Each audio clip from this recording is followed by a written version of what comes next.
Hi, this is Kimberly.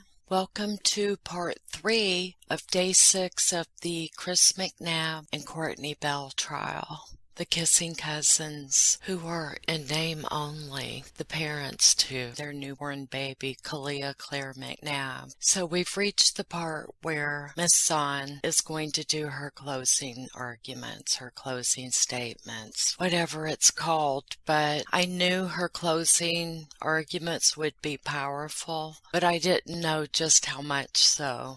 Put on your seatbelt, guys. I don't want to talk about her closing arguments because I want you guys to judge how you feel without my influence, although I've already given you some by saying it was powerful. But we know her. She's been this way throughout the trial. She doesn't miss a beat. She's fast, she's powerful, quick on her feet. She's rude, puts people in their place. She wants everybody to know who is the boss, and that would be her.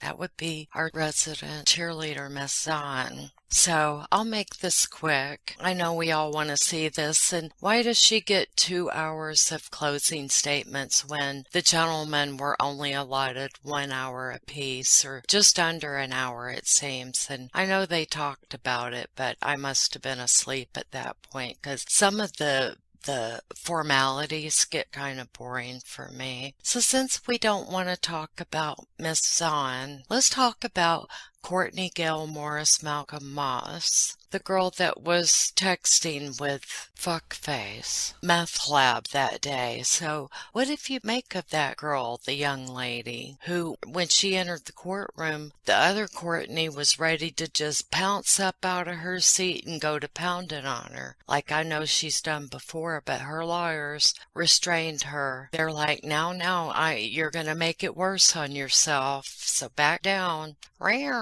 Myself, I would be afraid for her to come after me, even before she put on all that weight. Courtney ain't scared to fight. Our Courtney, not Courtney Gail Morris Malcolm Moss, and so on. I don't know much about her, but our Courtney routinely beats up girls that Chris would cheat on her with. And he didn't like that. No, not one bit. He just wanted her to pretend it wasn't happening. Or, better yet, to be okay with it. To me, it would be easier to end the relationship, but she wasn't willing to do that, which is part of the reason we're all gathered here today, right? But the girl Courtney that was on the stand, I think, this is how it is in my mind, that they were kind of trying to help her save face. Basically, they just wanted her there to spill the beans on meth lab, and they weren't going to put out all of their messages because that wasn't really necessary for their point. But I can only imagine what Romeo said. Romeo Meth Lab 2.0, Chris and shit, bullshit. You need a slap across the face, punk. McNabb. Yeah, whatever. Fuck out of here with that bullshit, you weenie. I can only imagine what he said to her while he was supposed to be focusing on his family. He's just a piece of shit.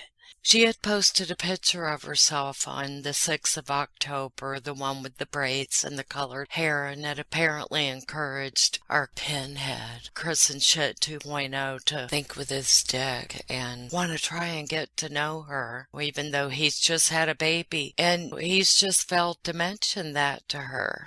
Why aren't there any pictures of baby 𝐭𝐤 with her quote-unquote parents, with her biological parents? I've not seen one picture of Courtney holding the baby, and there's only one of Meth Lab. He just wanted that for his own narcissistic needs. I don't know why him and this other Courtney have not met before. She openly admitted that she's a partaker of methamphetamine, as is most of those people that have come to testify there that weren't on the law enforcement end. So it appears they ran in the same social circles. In fact, that was currently why she was locked up, for possession of methamphetamine. She was asked, well, weren't you selling it too? And she goes, no, I was not. Like a very indignant Southern belle. Apparently that's when they award you the orange costume, is when they bring you in to lock you up for methamphetamine, various charges of that. And some of them are awarded their orange costume to wear for life. I have a sneaking suspicion that the DA didn't force Courtney Gilmore's Malcolm Moss to lay out all of what she and Chris and Shit 2.0 talked about, because I don't think she wanted to embarrass her. There was no point in that. Some girls don't want to be portrayed as a trollop, even in that neck of the woods. I think there's just a little bit more to their conversations than what they claim to have talked about, or what she claimed to have talked about on the stand. As I said, that picture garnered some interest from him. I guess he had not run into her before. But he wasn't going to let having practically a wife and a whole family with a newborn, that just was not going to stop him from running buck wild and seeking out new maids of milking. Hell, I don't know what you call them around those parts. I don't know. You know what, to build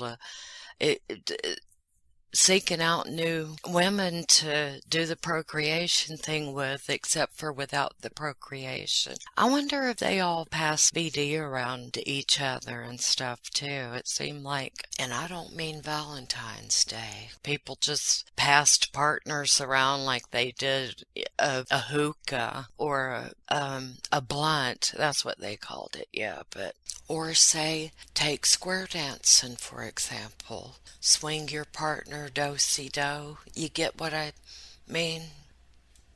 You know, he didn't want to build a lifetime relationship with any of those Courtneys out there. He just wanted to get in their pants and then, I'm done with you and you damn piece of shit.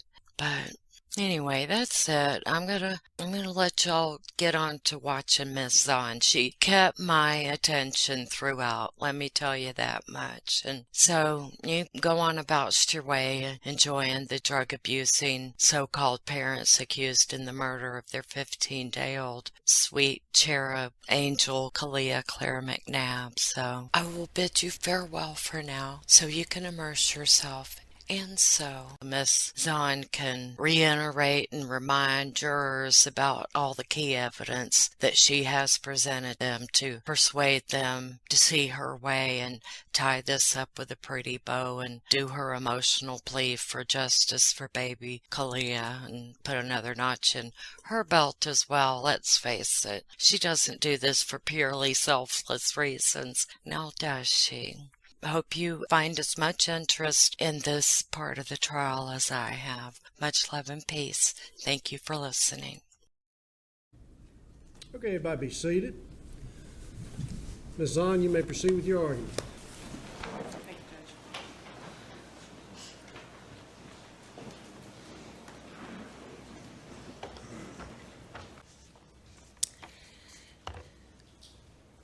Members of the jury, 𝐭𝐫𝐤 McNabb was the purest, most innocent form of human life. If you just look at her little fingers, her little nose, her sweet little chubby cheeks, those precious lips on her, she was a little angel. She was a gift to Courtney Bell and to Chris McNabb. And like all newborns are, she was tiny, she was fragile, she was dependent on both of them for care, for love, for nurturing, and for protection. Courtney Bell and Chris McNabb should have come in between anything, whether it be a drug, any sort of environment to protect this child. And yet the evidence shows that when this child left the hospital on September 27th, she left those nurses there those loving, caring nurses there that serve and care for newborn babies. And she walked out of that hospital, was carried out of that hospital by two people, unfortunately, Courtney Bell and Chris McNabb, and her fate was all but sealed. That child was doomed the moment they left that hospital. As they walked through that parking lot there at Piedmont Newton, and they got into what I like to call the meth mobile, the PT Cruiser, the one where Shane Kidd was sitting in the back with a broken jaw and a drain coming out of the back of his face. Who does that? Who goes and picks up a newborn baby, goes back to Eagle Point Mobile Home Park, and brings a child, an innocent, sweet child? You can almost smell her. That smell of a newborn baby, the way their skin feels, the little cries, the little coos, the way their little eyes open up and observe everything around them. They took pure innocence and brought that child into their life of hell. And you know, 𝐂𝐤 may have had a mother who tried to love her. There's no question that her father didn't love her. There's no question that Chris McNabb did not love that child. Chris McNabb didn't love the child's mother. And we know that Courtney Bell believed that she loved Chris McNabb. But while Chris McNabb was chasing dope and chasing this lifestyle, his independence and his freedom,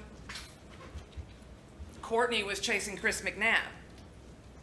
Courtney was following after him instead of putting her child and the child's protection and the child's needs first.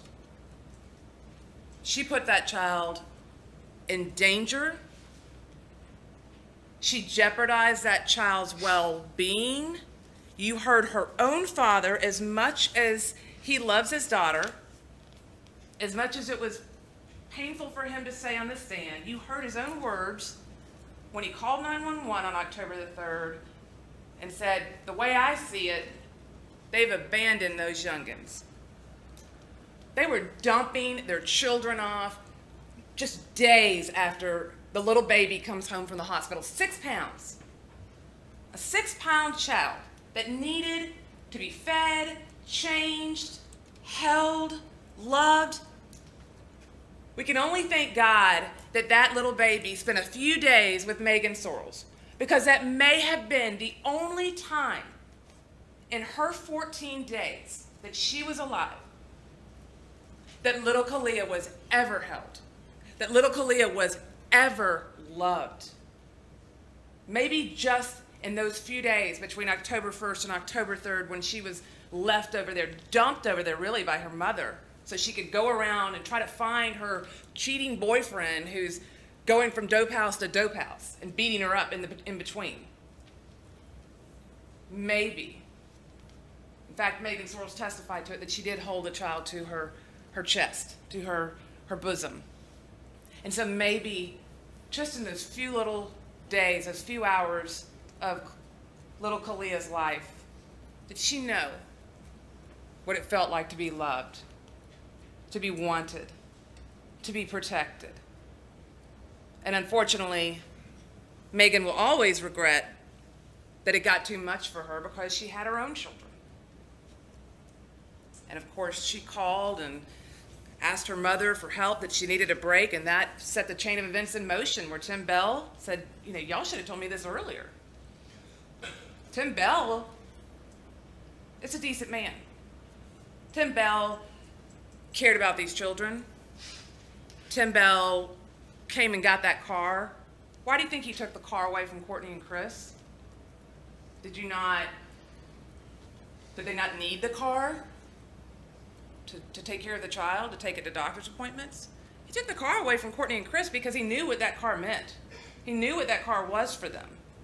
It was their way to get around town and get from dope house to dope house and pick up dopers to bring them to their house. It was the meth mobile indeed. These children were only provided for, to the extent that they were provided for, because of the grandparents, because of Tim Bell. There was even some statement by Mr. McNabb, I believe in his final interview on December the 13th that he gave in 2017, that his father was helping, that his father would send money to help pay for the rent. Mr. McNabb, the defendant, had an opportunity to work. His father owned or worked in a successful business, laying pipe, I believe he said. He paid well. Chris McNabb was just so sorry that he wouldn't get up and go to work. He cared more about traveling around the community and smoking dope than providing for his children, even to the extent that on October the 5th, when Courtney's over at her dad's house and she's texting him, and we showed you that in the Facebook messages throughout that day, and she's trying to get him to come back to her, essentially. He's saying, well, why don't you just stay there? Why don't you and the kids just stay there? I love you, but I just can't be involved in y'all's life. The Bells win. I'm not going to be able to, provide, which is just silly. He had an opportunity to work and he didn't. He even said that, I believe, in the first interview, that he just wouldn't get up and go to work. Just didn't feel like it. There was just too much going on. Well, we now know what all was going on in the days leading up to little baby 𝐬𝐜𝐿a's unfortunate and untimely death, because we know that he was traveling around using methamphetamine, and we know that he was, even in September, luring people to his trailer so that he could beat them up with brass knuckles and all sorts, exposing again his pregnant wife and the child that they had together already to this sort of violence. Now, keep in mind an important point as well, because it was raised, I believe, by both defense attorneys in their closing arguments that there was no evidence that Mr. McNabb had ever harmed either of the children. Well, that's true. But you also heard evidence that Mr. McNabb was not involved in Clarissa's life for the first 18 months. So that makes it kind of hard for him to have abused the children when he's not even there for 18 months of her life. And poor 𝐬𝐿aah, she's only 14 days old. So it's really not a very strong point to make to say, well, there's no evidence that he had abused her before the night that he smashed her brain in, her skull in. He wasn't involved as a father. He sat there in his first interview and lied and told everybody how much he loved his babies. But the reality is, those are words and talk is cheap. He didn't love those babies. He didn't love Courtney. And he turned on that charm and that manipulation when he was sitting in that room with her, with the two of them together by themselves. Boy, he loved her then, right? She's going, what could have happened? What happened to the baby? Oh, baby, I love you so much. We need each other. We're going to get through this. Yeah, he needed her, all right. He needed somebody to make sure he wasn't busted on his faulty timeline. Yeah, he's a manipulator. He's a good liar. We could maybe cut the lights a little bit. So first I want to talk about McNabb. And I want to reiterate the point that not only Judge Ott has made, but also the point that the defense attorneys just made to you. And it's very important in this case, and that is that they are charged differently. So you know that Mr. McNabb is charged in the indictment with malice murder and 2 counts of felony murder, so he's charged with killing this child. She is charged with murder in the 2nd degree, which is a different type of charge of murder. That's essentially that she was negligent in caring for or not caring for this child, and because of that negligence, this child died. So when we talk about Mr. McNabb's case first, we're going to talk about him. The evidence I'm going to talk about, and the arguments I'm going to make now, first are going to be applicable to Mr. McNabb's case. And then I want to talk about Ms. Bell. But with respect to Mr. McNabb, this is a quote from his December 13, 2017 interview. I think it's great. He says, and the evidence is evidence. I can't argue with evidence, but still though, like just because all that, anything that might have been around was mine, doesn't mean that I had to be the one to do it. It doesn't mean that I'm the one that done it. Yeah, it's a very strong reason to believe that I did it. He knows how powerful that evidence was, that his child is found in his bag with his clothes. He's conceding that by that third interview. Completely innocent, completely defenseless 𝐂𝐤. She had absolutely no home. She was born just weighing 5 pounds and 6 ounces. She was discharged to this environment. This is the place where she was brought home to stay. If you can see there, of course we know that there were some clothes that were tossed around, so we're certainly not suggesting that this is the way the home looked on the night of the 6th or even the early morning hours of the 7th, but you can clearly see Mr. McNabb in the bottom left corner of this photograph pointing this out to Jeff Alexander. And of course you can see the little sleeper that she was in. And in that sleeper was this item that was introduced into evidence as State's Exhibit number 63, and that was the actual bedding that went in the sleeper. And we showed you that earlier, and there was no evidence by looking at this sleeper whatsoever that baby 𝐂𝐤 had suffered any sort of injury inside of this sleeper where there would have been a lot of blood or anything to test there. Of course, had there been blood, we know it would have been baby 𝐂𝐤's blood. But even if you look at this photograph close up, and we've introduced these photographs for you into evidence, and you'll have all of this evidence when you go back into the jury deliberation room, but you can see in States 122 and States 123 that around the area where the child was found or was sleeping last, there's no evidence of any crime scene. There's no blood there. So that becomes relevant when the law enforcement officers are being criticized by the defense because they didn't search the whole trailer for a crime scene. Well, there were tons of officers there in the trailer that day. Not only Investigator Alexander and Mickey Kitchens, but all those deputies, many more than what you actually heard from on the stand. You heard that there were others that were out there as well. Several family members were there as well. Everybody, besides Chris McNabb, was diligently in that trailer looking for what possibly could have happened to this child. And so there was no quote-unquote crime scene. And that, again, goes, it's consistent with the evidence from Dr. Darasaw that this was a closed wound to the head. So there wouldn't necessarily be a crime scene. There would not be blood that you might expect, even though the internal injuries are horrific looking. We saw her brain being essentially poured into a cup, but that was all contained inside of her head. And she has passages, like we all do, nostrils and a mouth where blood could have escaped. And of course, the child was wrapped with clothing, which would be highly suggestive that the child was killed there inside of the trailer. It certainly would not make sense that a person would grab the child, grab the bag, just randomly grab 3 items of clothing, then take the child outside to kill the child, because it appears, although there's no requirement that the state proves where the child was killed, but it appears that those items were used to contain the blood to make sure that there was not a crime scene. Now, we know the child was abandoned. We heard testimony from Megan Searles, we heard testimony from Melissa Davis, and we heard testimony from Tim Bell. They all say that they cared about that car. I believe it was Kim Weatherford that testified that Courtney Bell even said, we'll trade you the kids for the car. Mr. Tim Bell actually says that it was the defendant, Chris McNabb, that said that, but they were certainly interested in getting that car.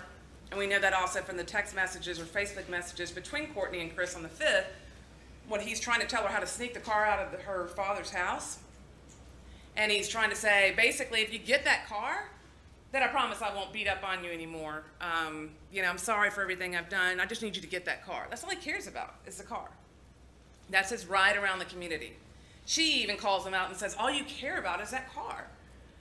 And that's in the context of her offering to do sexual favors. She's doing everything to try to get him back to her. And he's like, not now, not now. We have time for that later. I want you to get the car. That's all he cares about. Now, Megan Searles, of course, was hard for her to come testify. That's her cousin. But she told you that the kids have been dropped off and had not been picked up for quite some time. So we know that was between the 1st and the 3rd. And we know that Melissa Davis was the lady who lived up at the top of the hill, and that she came down there on that morning to try to help look for the child. And she had contact with Chris McNabb, who said, they're going to think I did it. First thing he says to her. Now we know that they also knew 𝐉𝐻𝐾 could take the children, because Courtney Bell actually says that in her statement. She says, we got to get our babies home, Daddy. 𝐉𝐻𝐾 could take them. So if she's aware of the fact that their parenting, or lack thereof, is going to allow the law to come take her children, and the defense wants to argue that that's not negligent or neglect, that's a big problem. How do you reconcile those two? She knows. She knows that she's going to lose her children. The child goes from the hospital, as I said, to hell. Here you can see the picture that Mr. McNabb used to update his Facebook profile, 5:51 a.m., just hours before the 911 call was made. You know, if you have a Facebook account, it's interesting, you scroll through, if you ever scroll through your Facebook account or your Instagram or whatever social media application you might have, and one of the most popular posts or photographs that are on social media are of newborn babies. People are so proud of them. Look at my grandchild, or even pictures of, from in the hospital. They'll show the baby, not hopefully being birthed, but right afterwards being held by the mother or the father. Was Mr. McNabb, the person that, is being described as a proud father, was he posting pictures of his new baby? No. He's posting these kind of pictures of himself. Look at me. Look at me, Courtney Morris, who I'm trying to hit on, there at the house in the trailer with my 2 kids and my wife, just hours before my child is deceased. He's all about him. I mean, it's clear in this trial that, let's talk about the things that we've proven before we even get to the murder. We've proven that Chris McNabb is all about Chris McNabb. That's all he cares about. That's the only thing that he cares about. He's very much a self-preservationist. All this fake crying and fake tears that he did in the interviews about how much he loved his children and that he did in the courtroom are a joke. They're not real. I would not say the same thing about Courtney, by the way. Courtney legitimately cries during, not only on the 911 call you can hear she's upset, you can see that in the body camera videos when the police just get there. She is genuinely concerned about where her child is. And she is genuinely concerned in the interview. On the first interview in particular, on the 7th. Her tears are real.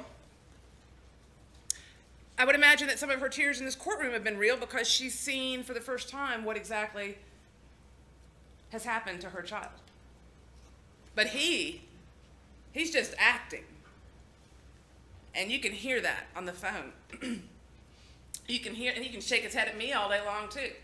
But you can hear that on the phone when he gets on the phone and he starts with his tears with her, and then as soon as he switches the subject back, I love you, baby. He's off. He can cut that off like a water faucet. It's just manipulation, is all it is. And then there is, the hookah, the drug paraphernalia that he dumps out in the woods. He's hiding all that on that particular date. But we know, and you've heard testimony about them smoking dope inside of the residence. You've heard Shane Kidd was over there and Matthew Lester, and they were smoking methamphetamine. You've heard Craig Weatherford's come over there and smoke methamphetamine. So that house was, sort of a den. It was one of the little hot spots in town, if you will. You heard about some of the other locations where you could go and smoke methamphetamine. And, what's interesting about that is somehow we've lowered the bar now, and the argument made by Ms. Bell's attorney in closing argument is, if that's, bad parenting, then we're in trouble. There's lots of that going on. Well, it is bad parenting. That should be crystal clear. That shouldn't even be argued or disputed by anybody. Anybody who brings a child into a home or drugs, we're not talking about marijuana, and I'm not saying marijuana is good either, but there's a big difference If you want to smoke marijuana versus smoking a drug that changes and alters your awareness. I mean, Chris McNabb is talking about having out-of-body experiences with these drugs, like weird stuff. I knew exactly what I was doing on both sides of my alternate universes, my out-of-body side and my real side. I mean, that's just some wacky stuff. You know, you heard these terms about people that are wigging and people that are, you know, whacked out on these drugs, and that's a real thing. Independent of the way the drug affects the body, you've also got the fact that they're going for days on these drugs and lack of sleep. So I can't emphasize enough just how the use and the smoking of the methamphetamine in and of itself is such a horrific environment for a child to be raised in. Because if you think about it, just to the points that were made by the defense about the neediness of a newborn child, needing to be cared for every couple hours, needing to be changed, needing to be fed or held or rocked to sleep, or given a bottle, whatever it might be, children are high maintenance when they're young children, which, by the way, also sort of defeats the argument that anybody kidnapped the child. But it's a true fact that this child needed a lot of attention. Well, why would it then not be cruel or neglect to alter your state of mind, to make you agitated or irritable, to make you in a place where you might sleep for days on end because you've been up for 2 or 3 days? All of those things are factors that should be considered in terms of the environment that they brought this child into. But they also brought this child into an environment where there was, cruelty inside of the residence. We know that he's beating somebody up with brass knuckles just days before inside of this trailer. And having Courtney and Clarissa come pick him and Shane Kidd up over off Henderson Mill Road so they could get away. What a wonderful thing to take your 2-year-old daughter on a field trip to go pick up daddy who's just run through the woods after he beat the living daylights out of somebody and he's hiding from the police like a coward. There's blunt force trauma in this case. There's no question that the state has proven this is a homicide. There's no accident. There's no cover-up. The defendant said it was no accident. We know the little sister didn't drop her and cause these injuries.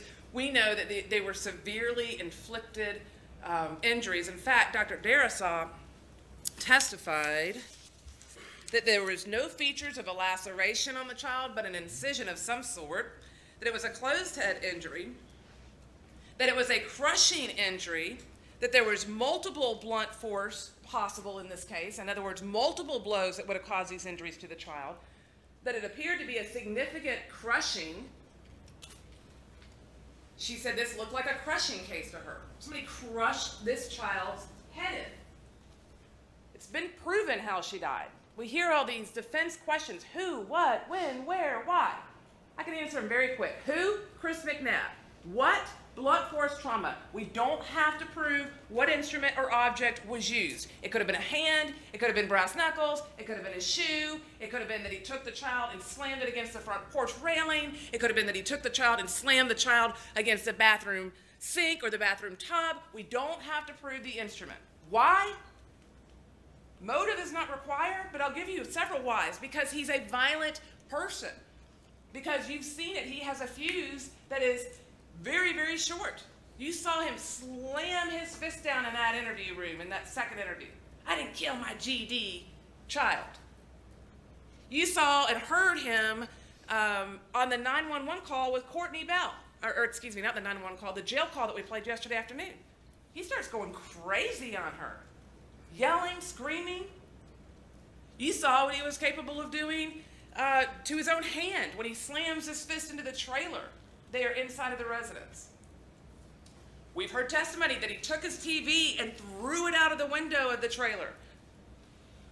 We've heard testimony about the fact that he beat the living daylights out of Matthew Lester. So he is a violent, impulsive, angry person. And you put methamphetamines, you fuel that fire up. That's like pouring gasoline on a fire. That would be a why. Although we're not required to prove motive. We're not required to prove it at all, and I'll get to that in a little bit when I explain the law, and the judge is going to instruct you on that. Where, doesn't matter where, if the child was killed inside of the trailer, if you took the child outside of the trailer, All the where that matters is that the child was killed here in Newton County, because we have to prove that beyond a reasonable doubt. But other than that, it doesn't matter where the child was killed. Think about it. There's dead bodies found all the time. You hear that on the news. Found a dead body in the woods off of I-75. Found a dead body in a hotel room off of 285. You don't have to prove where the wounds were inflicted. You just have to prove where the child was killed. The child was killed in the trailer. The body was found in the woods. The child was killed outside of the trailer. The body was found in the woods. The state has proven beyond a reasonable doubt that it was blunt force trauma and that it was consistent with crushing. Now, what does your common sense tell you about the way and the condition in which the body of 𝐭𝐫𝐤 was found? And that's very important because you have to use your common sense in this case. I mean, you can't just turn on CSI mode and try to have everything hand-fed to you and digested for you. You've got to think and use your common sense, right? Like the investigators did. It's been suggested that, you know, this has been a guided investigation, that, you know, Investigator Alexander just jumped to conclusions. Well, no, but he also looks at clues. I mean, you don't become a detective or law enforcement officer and throw your common sense out the window. When somebody has reported that their child has been kidnapped and the father is nowhere to be found on scene, and the mama's having to text him and say, "Where are you? They want to know where you're at. The popo's here. What's going on?" And he's running through the woods and running down Henderson Mill for some random reason. Well, that's called a clue in law enforcement. That's called a clue in every world. When he gets up on the camera that night, oh, that's another example, by the way, of his impulsive, angry dramatization, if you will, of that and that. When he gets in front of WSB TV cameras and he's like, "I want my kid back. That's my child. I want my kid back." It's full of anger. That's a clue too. You look at that and go, he might have done it. Hey man, I don't know who got my kid, man, but I want my kid back, man. That's my child, man. I want my kid, man. It's evidence. That is evidence, by the way. So we'll talk about what circumstantial evidence is, but the defense characterizing this case as, you know, a weak case because there's, you know, no evidence. Well, the baby, the child, is found in Chris's bag with his clothes. That's evidence. That's very strong, very powerful evidence. Why do you think he wants to blame 𝐻𝐻𝐸 for that? Well, let's look at what he said on October the 7th on page 35 of the transcript that we passed out. He says, "I went in through the woods, I went down there, and there's one place you could go to the right. And I think that it might go to somebody's house. I never go that way." We wanted them to know, I don't go off that way where the baby's going to be found tomorrow, just to be clear. I always take the first clearing. It's not really clear, though. It's kind of grew up a little bit, but you know what I mean? It goes down, and then it kind of goes up a little bit, and it goes straight to Henderson Mill Road. And Jeff Alexander says, that's the route I took. And I came out, and I took a ride on Henderson Mill, and then I went down all the way to the girl Sarah's house, and then Courtney texted, and I stood there for maybe 30 seconds, and Courtney did the Facebook Messenger thing or whatever it was, and said the police are here, and they want to know you're at. So I was like, I'm coming, you know what I mean? And I turned around and went back. Now, he's giving very specific directions on how he went in the woods because he wants everybody to know, I didn't take this path where the baby is. And y'all all walked it, and if you remember, the baby was found under the log, and then when we hit Henderson Mill and turned around, we came back up, going towards the right to where the items were found previously from the Matt Lester incident. So he's already trying to make it clear. Now he's dropping little clues here as if it isn't a clue that he's going into the woods to begin with. We know from the case that McNabb cleans up crime scenes and hides items in the woods. Look at his statement on December the 13th. On page 15 of the transcript that we passed out to you, Alexander says, "What did you bring that stuff out there for?" Because that was the day that me and Matt Lester got into it. And it was all his. It was a lot of his stuff. That bag was his. And whenever I kicked down the steps and he took off running, I figured he was going to go to the police, so I wanted to get all of his stuff out of my trailer, i.e. clean up crime scene, hide evidence. That way, after all the blood that was in the hallway got cleaned up from him and all that. Now keep in mind, where's Courtney? Courtney's outside in the car with Clarissa per Shane Kidd, per Matt Lester. So we know that Courtney's not the one cleaning up the blood. The defendant's cleaning up his own crime scene, so he's capable of getting his hands dirty and cleaning up his own crime scene. That's very telling. I got the blood cleanup from the crime scene and all that, and that's when I took the bag out there because I knew if he went to the police and he would come back, that was his stuff. So that's proof right there that me and him got into it. But without that stuff around, I could deny it. That's how I was thinking at the time. I felt like he was going to call the police. So what he's saying is if I get rid of all the evidence, I cleaned up the blood, I get all the clothes, and then the police might come back and they might come back with him to get his items, I could deny it now. I've got plausible deniability, but I don't have the items inside of my home. And what does that tell you about the way Christopher McNabb thinks? There's those items and there's that trail. He says about those items, I find it interesting, that he took all the items, the drug paraphernalia, the hookah, the wallet, and he wrapped it all up in the jacket, just like he did with his child. He said, I mean, anybody, if they're doing something wrong and they're on foot, they're going to go through the woods. Is that not plainly obvious to you all that he makes this statement? He's telling you, hey, guilty people, go down these woods. You know, when the defense talks about what's the evidence in this case, you've got to be able to see the forest from the trees. Yeah, they can talk about, oh, we don't know whose blood that was on the clothes in the bag. Well, we know they're his clothes, and we know that's going to be the child's blood. I mean, yes, maybe somebody escaped from a mental asylum, as they tried to argue earlier in the trial, and left their blood there because somehow baby 𝐬𝐜𝐤 put on boxing gloves and put up a good fight, but that's not living in reality, right? We're suspending our common sense to believe these conspiracy theories that the defense wants to float out there. No, we know that the blood in the bag and the clothes in the bag are 𝐬𝐤's blood and the defendant's clothes. So when you're looking at all of the evidence in this case and you see the forest instead of the individual trees, all the evidence is right in front of you. Him jumping out of the car, his bag. Makes me think of that Austin Powers movie where Austin Powers says, that's not my bag. Yeah, it's your bag. It's your clothes in the bag. And your hiding spot, the woods. So, you know, when you're talking about what is the state's evidence in this case, I'm not trying to belittle the burden the state has. I'm not trying to suggest you've got to have less evidence than beyond a reasonable doubt proof.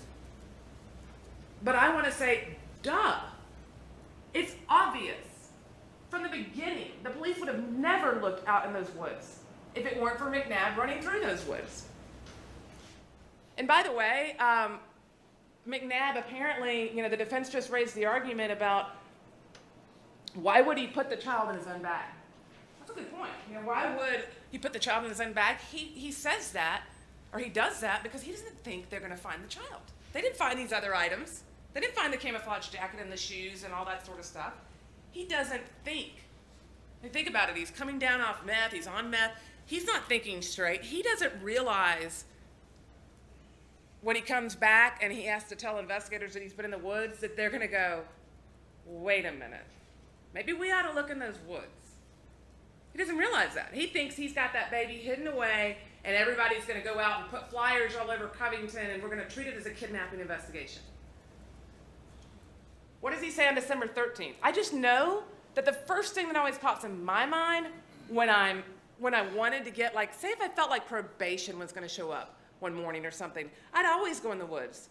I always went in those woods. That was the first place I'd go on foot if I felt like I was in trouble or something. Like just when I beat that dude up, I took all his stuff to the woods. You know what I mean?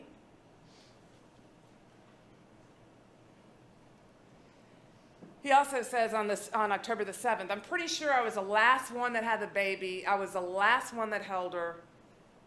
And remember, he's talking about a time frame between 3 to 5. And that's in the October 8th. That's the next statement that he gives on the following day after he's jumped out of the Chevron and he's been arrested. Why is that time frame important? Because he's the one who had the baby last.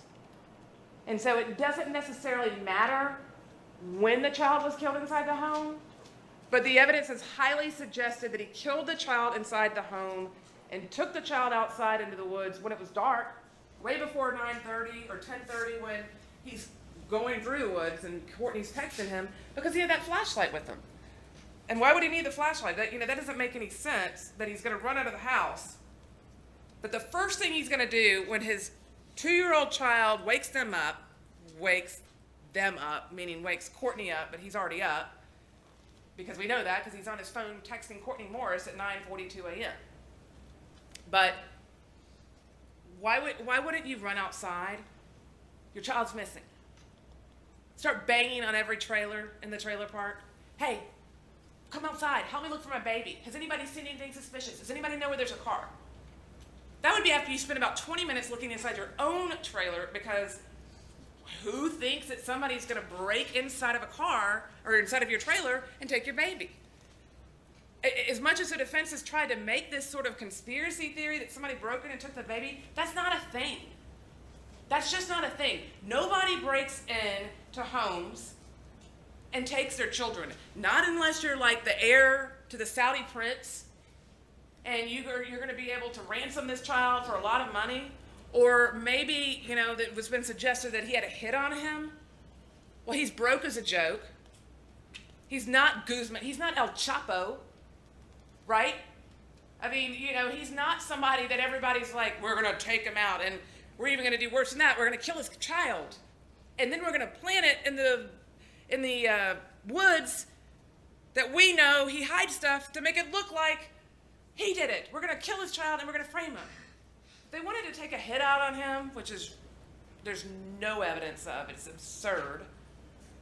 It's not a reasonable doubt. Like, that's not something to go back and say, well, we don't know. It could have been the guy from the escapee from the mental asylum, or it could have been somebody who wanted to take a hit on him. That's not reasonable. That's not a reasonable defense. And the state does not have to disprove every single unreasonable conspiracy theory that the defense comes up with. Now, the defendant gives 3 different versions in this case, and I think that's very important, because if the defendant is a liar, then why should you believe him at all? If he's lying, there's a big problem, because an innocent man who just lost his child, who just woke up to find his baby missing, would never lie to the police. Yeah, he might lie about the fact that, yeah, I smoked methamphetamine last night. Okay, you don't want fine, whatever. But you're not going to run, and you're not going to give them very inconsistent versions of what happened with your child. And so I've got those 3 versions here summarized for you today, starting with his first version, and this would have been the one that he gave on October the 7th. Okay, and I don't know, can you all see that? Okay. October the 7th. I call this the fetter in the bedroom account. So the very last time that I actually held my baby in my arms and see the one that's missing, Kalia, I was feeding her bottle on the bed in the bedroom. I mean, she was crying. You know how newborns are, they're always crying, especially when they're hungry. But I bundled her up like a little, what is it, tight as a bug in a rug or something like that. I was thinking it was 3:30. But my baby's mother says it might have been probably around like 5 or something like that.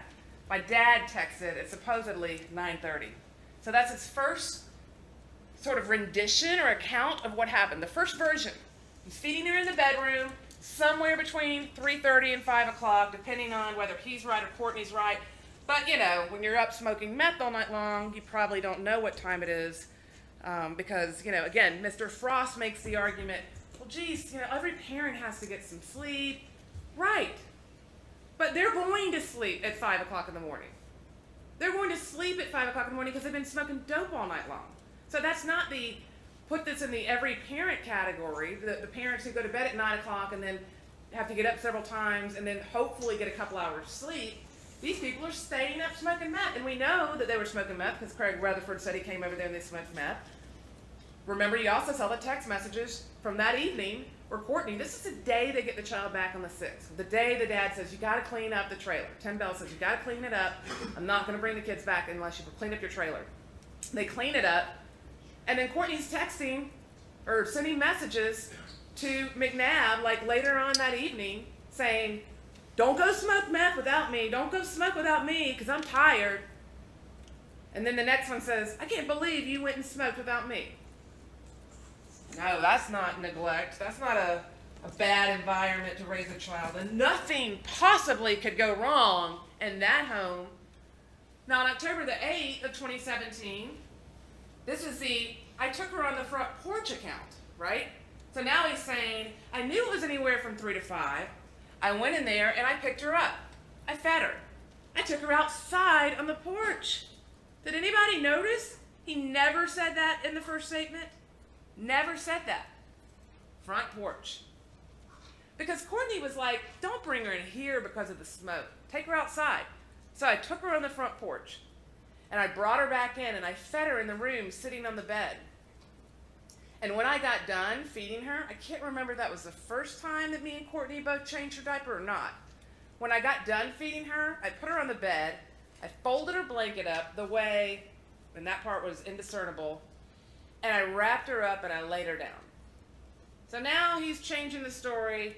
He's accounting for the fact that perhaps maybe somebody in the trailer park, somebody in Eagle Point, saw him go out on the porch with the child. His story is shifting. But of course, he's got to have Courtney awake now too, even though in the first statement, he was the last one that held the baby and seen her. So what is his third version?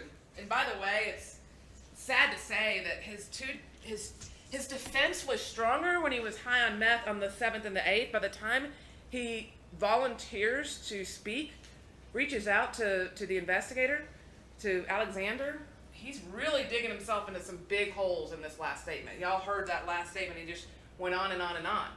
And what Investigator Alexander does is a great law enforcement technique. He just says, He doesn't stop them. He just lets them keep on because he's just digging. He is just digging his own hole in this last statement. He thinks he's helping himself out. He's sobered up. You know, he's probably thinking, I've got a clear mind. If they think they've got DNA evidence on me, I'm going to sprinkle a few little things in there that'll help explain that. If they have a witness that saw me on the porch, I'm going to sprinkle a few things in that'll help me with that. But it's very problematic, and you'll see in this statement, this is what I call took her on the front porch, fed her in the bathroom. Notice not the bedroom now. Notice blood on her clothing, and oh, by the way, I had a cut on my finger account. Big shift in this statement, right? So here he says, it was nighttime. You know what I mean, all right? Well, not too long after that, me and Courtney had sex. I put those underwear back on, and baby girl was hungry. Not too long after that, she was crying because she was hungry. So I went back there and got her, and I was feeding her. Courtney made the bottle. I was back and forth. See, at first I took her when she was right next to Clarissa, and Clarissa will wait. She'll wake up. She wakes up during the night. A lot of times, she won't go back to sleep. So I took her out of there, and I took her in the bathroom and was feeding her in the bathroom. Well, she cried. Well, I guess I was feeding her. She stopped eating. So I guess she was full. So I took her back, and I laid her down again. I don't remember exactly what made me go back in there and get her. She was crying, but it was like she was crying louder. Like maybe she needed to be changed or something. There was one time, and I think I didn't mention this when I was questioned because I didn't remember it. But there was a time where she kind of was crying a little loud, and I didn't want to wake up Rissa. And I took her through the living room, and I took her out on the front porch. I didn't shut the door. Courtney knew. Of course, Courtney has to know about that, right? She was up. She knew. She was awake still. And I was rocking her or whatever, and she stopped crying. Now, stop right there. Did Courtney ever say this? Never. Courtney never said that Chris took that child on that front porch, so he's lying. Because you got to believe, Courtney was consistent.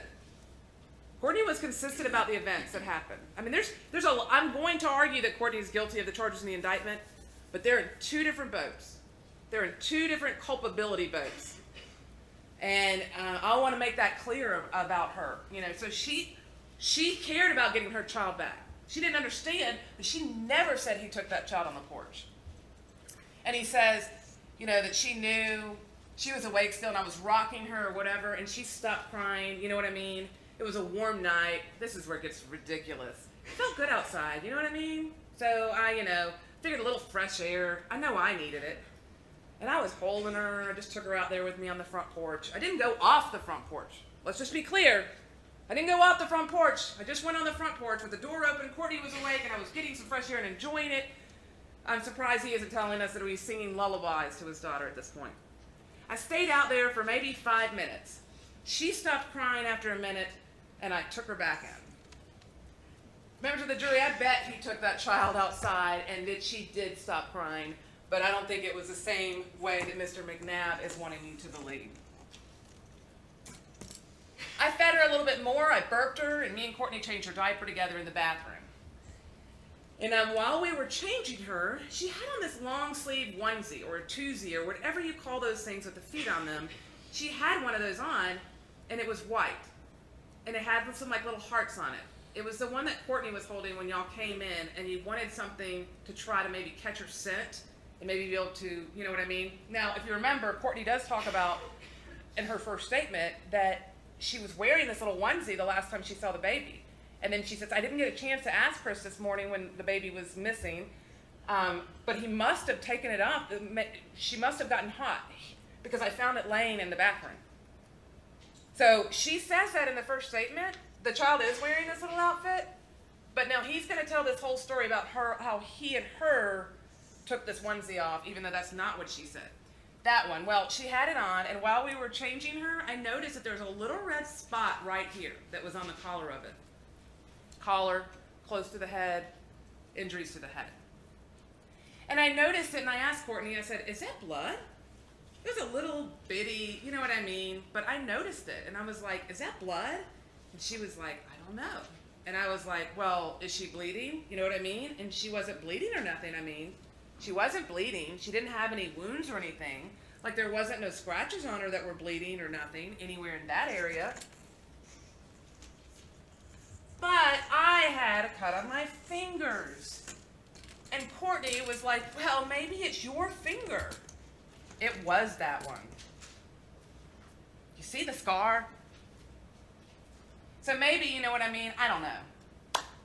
This is where he needs to insert. So maybe, you know what I mean, if you find my blood on that little onesie there, it's going to be mine, but it's totally innocent because I had a cut on my finger and Courtney was there and we both remember this whole conversation despite the fact that Courtney never told the police that happened. But she was like, maybe it's that cut or whatever on your finger. And I was like, all right, whatever. You know what I mean? And we took that off of her and I took her, and before I took her back in there and laid her down, I was holding her and I felt that she was shitting again. That's nice. So we changed her again. And then I took her and I swaddled her up in her blanket, and she had on that, I'll never forget what she was wearing. She had on that purple outfit, and it said, my daddy works out, or something like that. I like that outfit. Very, very strange, very, very telling. Why does he change his story? He's a liar.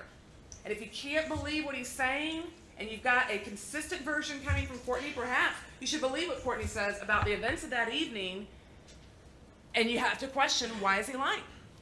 Why is he lying? Well, look what he looked like the day that the law enforcement officers came in. Look at him burying his head down. Do you remember when he went into the first interview on, excuse me, October the 7th with Investigator Alexander? He's sitting like this. He's sitting in the room with his head down. And Investigator Alexander says, hey, I need you to take your hoodie off and take your hat off so I can see your face. So when the defense gets up and argues, as they did just a few moments ago, that this was a rush to judgment. This was a trial about their lifestyle, about the drugs, about the trailer park, and about the tattoos. That's just wrong. He wasn't a suspect in this case because of the tattoos on his face. He was a suspect in this case because he was hiding his face from law enforcement. From the minute that he walked up on the scene to you saw it, and you can see it in this photograph here, and you can see it in the interview. And he hid that child in these items because that's a guilty conscience. If you've just done something like that, you're in flesh and blood, do you want to look at it? That's why that child's wrapped up, aside from the fact that he wants to have, make sure that there's no blood dripping around. But that's why the child's wrapped up. He's hiding that child. He's hiding that child in those items because, again, he's got a guilty conscience. And we know, you've seen that, he jumps out and runs in this case. So we know that as well. So he's giving the three different versions of events.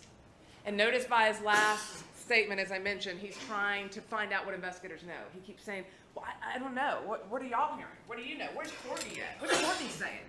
So he wants to know what's going on in the investigation. And he's really agitated by the fact that Courtney hasn't been talking to him, and that she's out, I guess, gallivanting around with somebody else.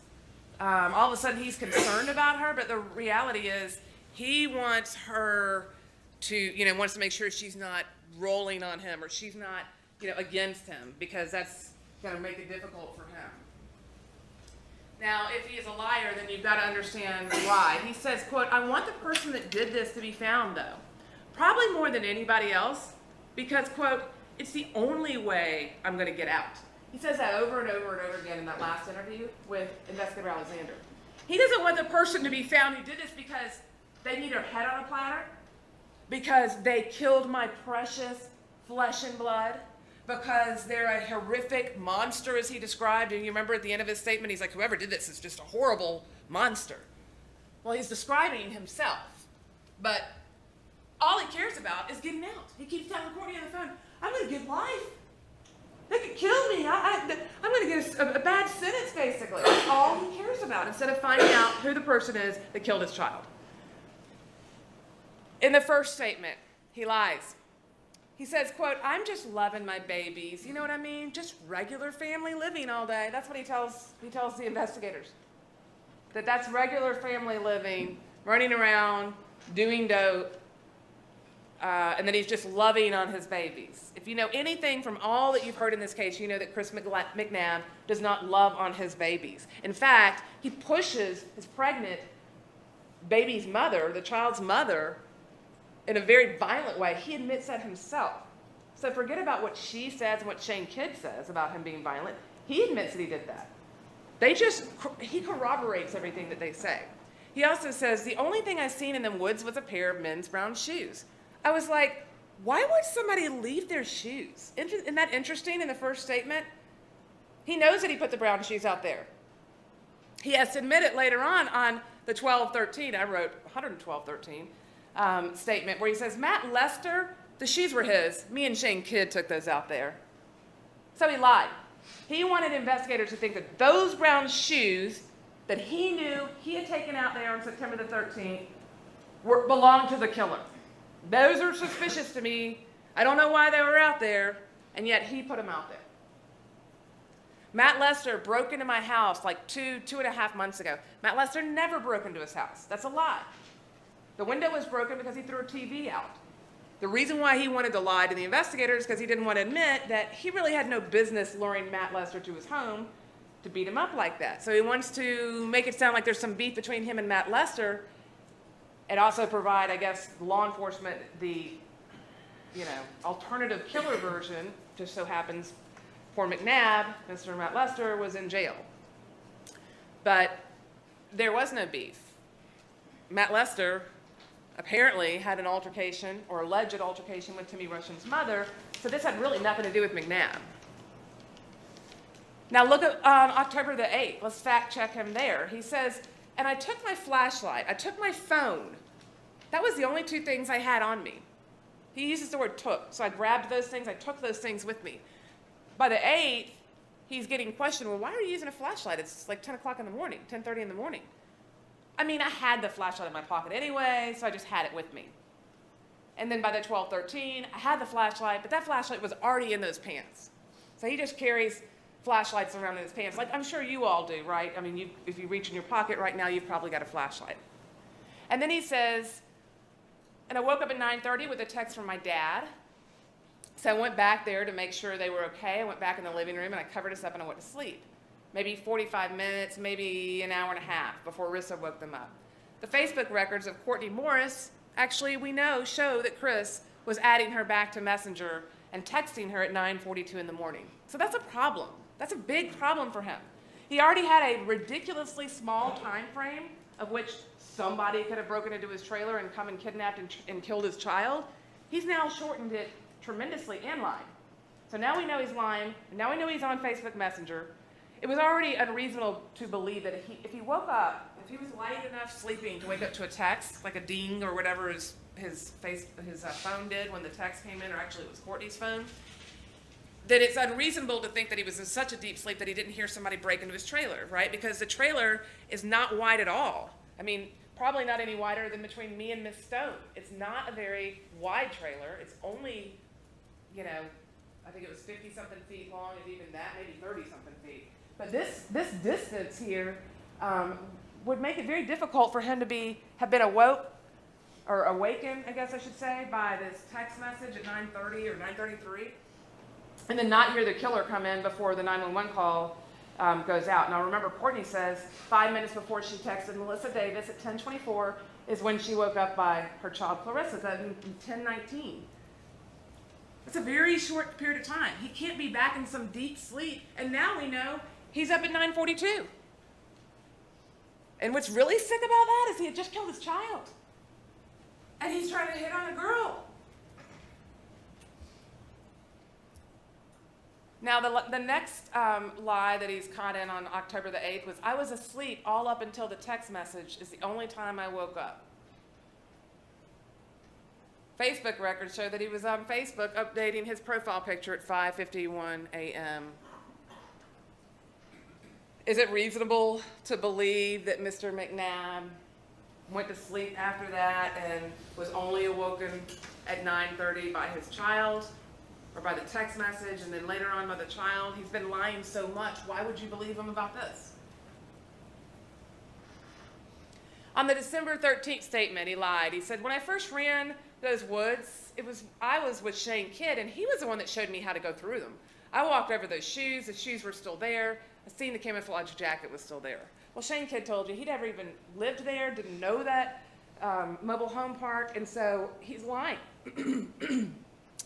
He's now, you know, if you remember, this is the time that he reaches out to Investigator Alexander, and he's trying to get 𝐻𝐴𝐻 as a suspect. This is the guy who's like kind of his only friend, right? This is his uncle, he calls him. His brother, his dad, and his dad's brother were kind of close to 𝐻𝐴𝐻 growing up. Shane is the only person that comes as a friend of Chris to the hospital.